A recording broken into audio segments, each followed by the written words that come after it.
Ahojte ľudia, vítam vás u dnešného videa. Dneska tu máme ďalší tier list zo série LEGO tier listy.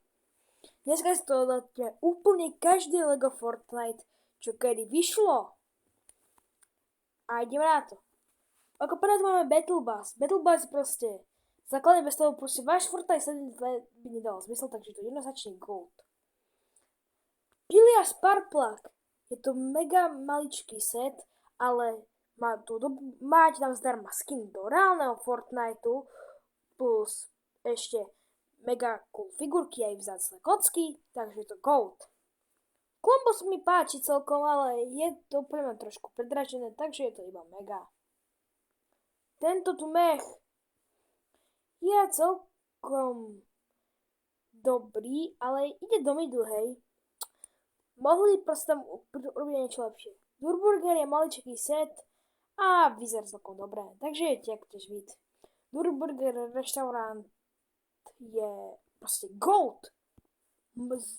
Zase zdarma skin a za 50 eur doslova máte takú dobrú reštauráciu. Je to využiť aj do hociakého LEGO mesta.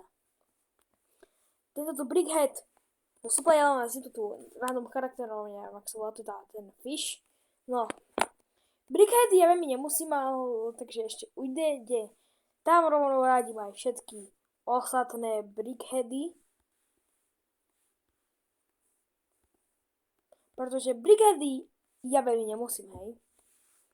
Tento tu Ravin je prvý sa, kde sa opakuje nejaká figurka a vyzerá to celkom dobre. Majú sa zase dobré skin, ale je to celkom pre mňa predražené, takže ideš do midu.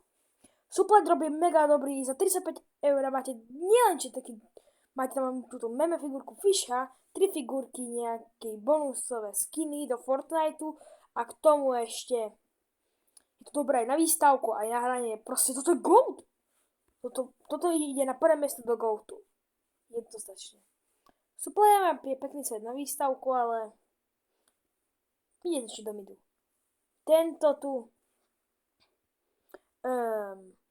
Mecha Team Leader je celkom dobrý, je to mega set, je to mega dobrý, máte tam vlastne 4 bonusové skiny do Fortniteu ale je to celkom drahé, 200 eur, ale akože mega je to prepracované. Tomáto je maličký, ale škoda, že tam máte tu iba nejaké doplnkové skiny na dekorovanie sú vašich stavieb vo LEGO Fortnite Odyssey, ale je to pekné, lebo keď odopnete, je to mid, ale čo ma na ňom zaujímalo, že keď odopnete hlavu jeho, tak tam nájdete proste mini scale toto, jak sa volá, Tomato to Pizza Town. Len škoda, že tu nemáme Tomato Head, akože LEGO figurku. Billy Bone je mega a ide samozrejme do GOATu na tretie miesto. Toto je úplne prvý tier list, kde som mal žiadny absolútny odpad, pretože LEGO Fortnite neobsahuje zatiaľ žiaden odpad.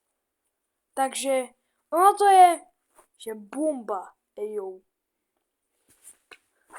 Doslova. Ak vám môžem odporúčiť iba jeden set z Fortniteu, tak je to Supply Drop. Jednoznačne. Čau!